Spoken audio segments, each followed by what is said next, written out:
விஜய்க்கு சந்தேகம் வந்து அஜயை போட்டு அடிக்கிறானில அவர் எல்லா உண்மையும் ஒத்துக்கிறாரு. அப்பதான் இங்க எல்லா விஷயத்துக்கும் காரணம்.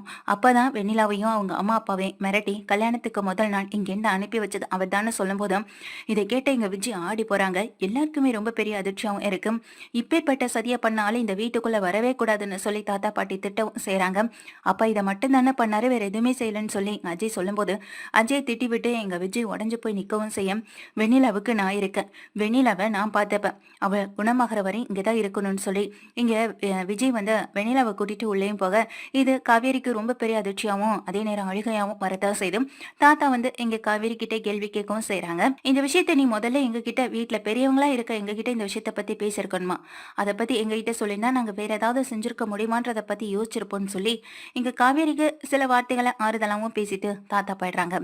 காவேரி அழுதுட்டே தான் இருக்காங்க. இந்த விஷயத்த வந்துட்டு வீட்டுல இருக்க குமரன் பாட்டின்னு எல்லாருக்குமே தெரியப்படுத்திடுறாங்க. கங்காவுக்கு தெரிஞ்சதுனால இந்த விஷயம் வீட்டுல இருக்க எல்லாருக்கும் தெரியப்படுது. அவங்களும் இங்க வீட்டுக்கு வந்து பார்க்கும்போது வெண்ணிலா பக்கத்துல விஜய் உட்கார்ந்து பேசிக்கிட்டு இருக்கதும் அவங்களுக்கு ஆதரவா இருக்கதும் அவங்களுக்கு ரொம்ப பெரிய அதிர்ச்சியாவும் இருக்கத்தான் செய்து. இந்த விஷயம் சாரதாவுக்கு மட்டும் தெரிஞ்சா பாவம் அவ உயிரை விட்டுருவான்னு சொல்லி எங்க பாட்டி வந்து குமரன் கிட்ட சொல்லிட்டு இருக்காங்க. என்னங்க இதுன்னு சொல்லி எங்க தாத்தாட்ட கேட்கும்போது, நீங்க எதுக்கும் கவலைப்படாதீங்க, காவேரி வாழ்க்கைக்கு எந்த ஆபத்தும் வராது, அதை நான் பாத்துக்கிறேன், விஜய் கிட்ட நான் எடுத்து சொல்லி புரிய வைக்கிறேன்னு சொல்லி எங்க தாத்தா வந்து அவங்களுக்கு வாக்கு கொடுத்துட்டு உள்ள போறாங்க. உள்ள போற தாத்தா எங்க விஜய் கிட்ட பேசவும் செய்யறாங்க. விஜய் அதை புரிஞ்சுக்கிறாங்க. விஜய் தாத்தாட்ட பேசினதுக்கு அப்புறமா அவங்களுக்கும் ஒரு விதமான ஒரு நினைப்பு வருது, எங்க காவேரியை விட்டு கொடுத்துட கூடாதுன்னு சொல்லி. அதுக்கு பிறகுதான் வெண்ணிலாவை கூட்டிட்டு ஹாஸ்பிட்டலுக்கு போற நேரத்துல எங்க காவேரி கிளம்பி தேடவும் செய்யறாங்க. அந்த நேரம் வீட்டுல வந்து சின்ன பிரச்சனை, அவங்களுக்குள்ள சின்ன மன வருத்தம், இந்த மாதிரியான சில விஷயங்கள் நடக்கவும் செய்ய வீட்டுக்கு வர எங்க விஜய் கிட்ட பேசணும் அப்படின்னு முடிவு பண்ணி உட்கார்ந்துட்டு இருக்காங்க காவேரி. அந்த நேரத்துல வெண்ணிலாவை கொண்டு வந்து வீட்டுல விடுற விஜய்க்கு ஒரு போன் கால் வருது. அப்போ காவேரி கிட்ட விஜயும் பேச போறாங்க, விஜய்கிட்ட காவேரியும் பேச வராங்க. அந்த டைம்ல போன் வரும் பொழுது இதோ உடனே வரேன்னு சொல்லி அங்கிருந்து கிளம்புறாங்க. இங்க பேச வந்த காவேரிக்கு ரொம்ப ஏமாற்றமா போயிடுது, மனசு உடைஞ்சு நின்றுட்டு இருக்காங்க. தாத்தா வந்து சொல்றாங்க, இல்லம்மா விஜய் எப்படியும் திரும்ப வீட்டுக்கு வருவான்ல, அவங்கிட்ட நீ மனசு விட்டு பேசுமான்னு தாத்தாவும் சொல்லிட்டு இங்க உள்ள போயிடுறாங்க.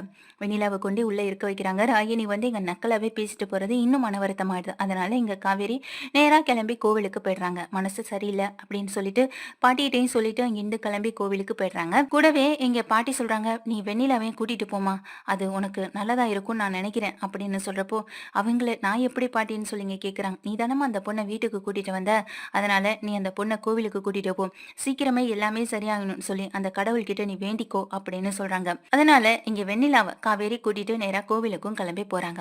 அந்த நேரத்துல ஆசிரமத்துல இருந்து போன் வந்ததுனால ரொம்ப அவசரமா போடுன அங்க விஜய்க்கு ரொம்ப பெரிய அதிர்ச்சியை கொடுக்குது. அந்த ஆசிரமத்துல இருக்கிற ஒரு பொண்ணு, அதாவது ஆசிரமத்துல இருந்து அந்த பொண்ணு தான் போன் பண்ணிருக்காங்க. அங்க போன விஜய்க்கு அவங்க சொல்ற விஷயங்கள் எல்லாமே மிகப்பெரிய பேரதிர்ச்சியை கொடுக்குது. ஆசிரமத்துல ஒன்னா இருந்தப்போ அங்க அதிகமா ஒன்னா இருந்தது இங்க வெண்ணிலா கூட இருந்த பொண்ணு தான். அந்த பொண்ணு தான் இங்க வெண்ணிலா பத்தின சில விஷயங்களை சொல்லவும் செய்யறாங்க. வெண்ணிலாவுக்கு இப்பன்னு இல்ல, இதுக்கு முன்னாடியே எல்லா விஷயங்களும் ஞாபகம் வந்துடுச்சு. ஆனா அவளுக்கு ஞாபகம் வந்த விஷயம் எனக்கு மட்டும்தான் தெரியும். அவங்கள பாத்துக்கிட்ட அந்த ஆயம்மாவுக்கு கூட இந்த விஷயம் தெரியவே கூடாதுன்னு வெண்ணிலா உறுதியா இருந்தா.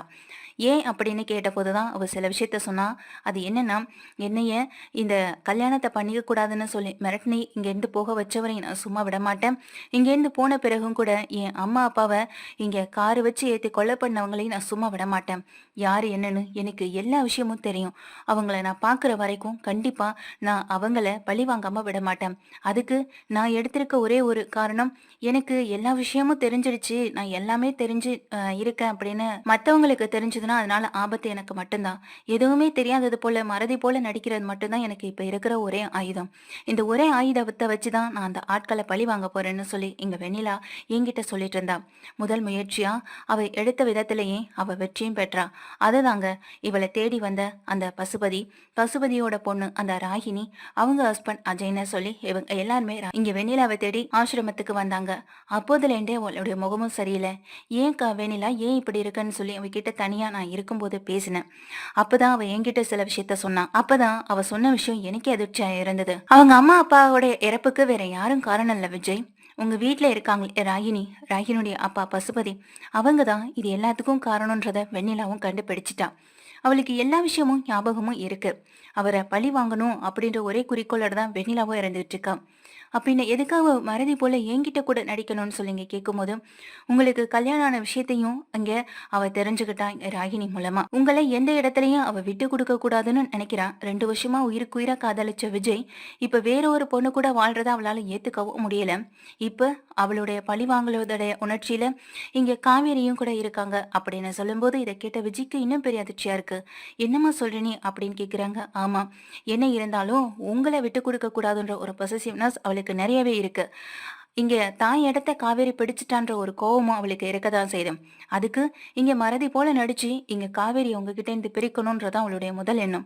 இதெல்லாம் எதுக்காக நான் இப்ப உங்ககிட்ட சொல்றேன்னா, காவேரி அக்காவை எனக்கு ரொம்ப தெரியும். ரொம்ப நல்லா தெரியும். இங்க வந்து நெறைய டொனேஷன் குடுத்துருக்காங்க. நீங்களும் உங்க ஒய்ஃபும் சேர்ந்து நெறைய பண்ணியிருக்கீங்க. வரும்போதெல்லாம் என்கிட்ட அன்பா அக்கறையா பழகுறவங்க. எனக்கு ஒரு பிரச்சனைன்னு வந்தப்போ அவங்க எனக்கு நெறைய உதவி பண்ணியிருக்காங்க. பண உதவி எல்லாமே செஞ்சிருக்காங்க. அப்படிப்பட்டவங்களுக்கு வெண்ணிலாவால வர ஆபத்த என்னால ஏத்துக்கொள்ள முடியல. வெண்ணிலாவுக்கு நல்ல ஃப்ரெண்டா அவள நல்ல முறையில பாத்துக்கிட்டு இருந்த என்னாலயே அவ பண்ற இந்த விஷயங்களை ஏத்துக்க முடியல. தயவு செஞ்சு அவளுடைய மனச மாத்தி அவள நல்ல விதமா எங்ககிட்ட திருப்பி கொடுங்க. அது போதும் எங்களுக்குன்னு அந்த அக்காவும் சொல்றாங்க. இதை கேட்டு எங்க வெஜ்ஜிக்கு ரொம்ப பெரிய அதிர்ச்சியாவும், அதே நேரம் காவேரிக்கு வெண்ணிலாவால ஆபத்தா அப்படின்ற ஒரு விதமான எண்ணமும் வரதான் செய்யுது. அது மட்டும் இல்லைங்க, அந்த பசுபதிய கொலை பண்ணணும்ன்ற ஒரு எண்ணமும் அவளுக்குள்ள ஓடிக்கிட்டே இருக்கு. இதனால பாதிக்கப்பட போறது உங்க குடும்பத்துல இருக்க ஆட்களும் தான். தயவு செஞ்சு வெண்ணிலா கிட்டேருந்து உங்க குடும்பத்துல இருக்க ஒவ்வொருத்தவரையும் காப்பாத்துங்க. ஏன்னா இங்க கல்யாணத்துக்கு முன்னாடி அவங்கள மிரட்டின ஆட்கள்லேருந்து இங்க வெளியில போகும்போது அவங்க அம்மா அப்பாவை கொலை பண்ண வரைக்கும் எல்லா விஷயமே இங்க வெண்ணிலாவுக்கு ஞாபகம் வந்துடுச்சு அப்படின்னு சொல்லும்போது, சரி வெண்ணிலாவுடைய அம்மா அப்பாவை பசுபதி கொல்றதுக்கான காரணம் என்ன அப்படின்னு சொல்லி இங்க கேட்கவும் செய்றாங்க. அதுக்கும் அந்த பொண்ணு அது வேற ஒன்றும் காரணம் இல்லை, அவங்க முதல்ல இருந்த பழைய இடத்த வந்துட்டு விற்கவே இல்லை, அந்த இடத்தை கேட்டு தொந்தரவு பண்ணிக்கிட்டே இருந்தாங்க. ஆனா அது பூர்வீக இடம், அதை விற்க முடியாதுன்றது அவங்க அம்மா அப்பாவுடைய ஒரு வைராக்கியமா இருந்தது. அந்த இடத்தை கேட்டு தொந்தரவு செஞ்சுட்டு இந்த எங்க பசுபதி ஒரு அளவுக்கு மேல பொறுக்க முடியாம அந்த இடத்தை தானே அடையணும் அப்படின்ற ஒரு காரணத்துக்காக தான் அவங்க இறந்ததுக்கு பிறகு அவங்கள கொலை பண்ணதுக்கு பிறகு அவங்க கைரேகை எடுத்துக்கிட்டு இந்த மாதிரி விஷயத்த செய்யவும் செஞ்சிருக்காரு. இப்ப வரைக்கும் அந்த இடம் அவருக்கு சொந்தமாகல. ஏன்னா அவருடைய பொண்ணு இங்க வெண்ணிலாவும் அதுல கையெழுத்து போட்டே ஆகணும். ஆனா வெண்ணிலா தான் அவங்க பொண்ணுன்ற விஷயம் இன்னமும் பசுபதிக்கு தெரியாது. அது தெரியாத பசுபதி தான் இங்க தேடி வந்த பொழுது வெண்ணிலா எல்லா விஷயங்களையும் என்கிட்ட சொன்னா. அவளுக்கு இப்ப இருக்கிற ஒரே ஒரு விஷயம், இங்க பசுபதியை எப்படியாவது கொலை பண்ணணும், தான் அம்மா அப்பாவுக்கு இறப்புக்கு காரணமா இருந்தவரை விட்டு வைக்க கூடாது அப்படின்ற எண்ணமும் எங்க வெண்ணிலாக்குள்ள ஓடிக்கிட்டு இருக்கு. அதே போல தன் வாழ்க்கையை பங்கு எடுத்துக்கிட்ட காவேரியை விட்டு வைக்க கூடாது அப்படின்ற ஒரு எண்ணமும் அவளுக்குள்ள போயிட்டு இருக்கு. தயவு செஞ்சு காவேரியை வெண்ணிலாவையும் தனியா விடாதீங்க. பாவம் காவேரி அக்காவுக்கு வெண்ணிலாவுல ஒரு ஆபத்து இருக்கு. தயவு செஞ்சு அதை நீங்க தான் காப்பாத்தணும் அப்படின்னு சொல்றாங்க. இந்தாங்க இதெல்லாம் வெண்ணிலாவுடைய திங்ஸ் அப்படின்னு சொல்லி இதை கொடுக்கவும் செய்றாங்க. இதை பார்த்த விஜயும், சரி நான் பாத்துக்கிறேன். இனிமே வெண்ணிலாவால காவேரிக்கோ இல்ல காவேரியை சுத்தி இருக்க மத்தவங்களுக்கோ எந்த ஆபத்தும் வராம நான் பாத்துக்கிறேன்னு சொல்லிட்டு விஜய் ஓடோடி வராங்க வீட்டுக்கு. வீட்டுக்கு வந்த விஜய்கிட்ட தாத்தா கேக்குறாங்க, எங்கப்பா விஜய் போன? உன்னை எவ்வளவு நேரம் கால் பண்ணி கூப்பிட்டுட்டே இருக்குதுன்னு சொல்றப்போ, இல்ல தாத்தா ஆசிரமத்துல இருந்து தான் ஃபோன் பண்ணாங்க, அதான் அப்படி போனேன் அப்படின்னு சொல்லும்போது, ஆசிரமத்துல இருந்து எதுக்குப்பா அப்படின்னு சொல்லி கேட்க ராகினி கேட்டுட்டு இருக்காங்க. வெண்ணிலாவுடைய திங்ஸ் எல்லாம் இருந்ததுல, அதான் அவங்க காலி பண்ணிட்டு வரப்போ இதெல்லாம் எடுத்துட்டு வரலன்னு சொல்லி ஆசிரமத்துல இருந்தவங்க கொடுத்து விட்டாங்கன்னு சொல்லும்போது, சரிப்பா விஜய் நீ கொட்டி உள்ள வைன்னு சொல்லிடுறாங்க. ஆமா வெண்ணிலா எங்கன்னு சொல்லி கேட்க, வெண்ணிலாவா? வெண்ணிலா காவேரி கூட கோவில் வரையும் போயிருக்கா அப்படின்னு சொல்றப்போ, காவேரி கூடயா? எதுக்கு நீங்க 2 பேரையும் தனியா அனுப்பி வச்சீங்க? அதுவும் வெண்ணிலா இப்படி இருக்க நேரத்துலன்னு சொல்லி ரொம்ப பதட்டப்படுறாங்க. அதுக்கு எங்க தாத்தாவும், வெண்ணிலா என்னப்பா இருக்கா? அவ மறதி எல்லாம் மறந்து போயிட்டா.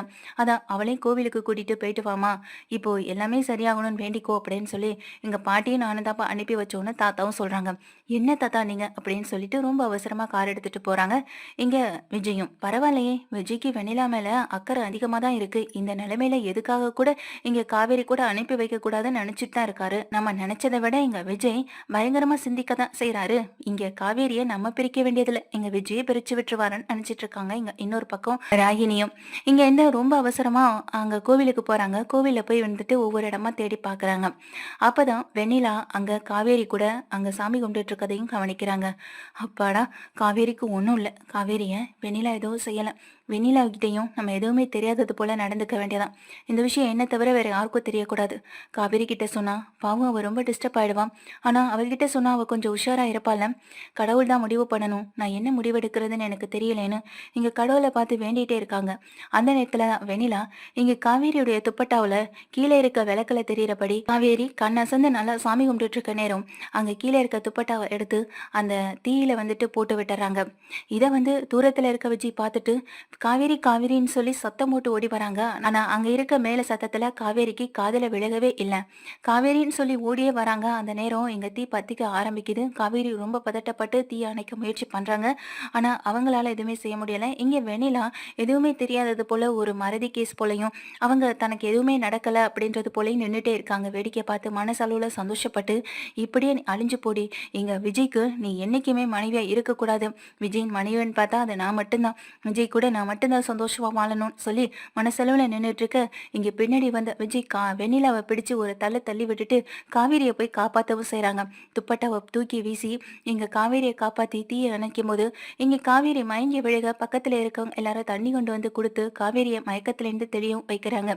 இங்க இதை பார்த்து வெண்ணிலாவுக்கு செம டென்ஷன் ஆகுது.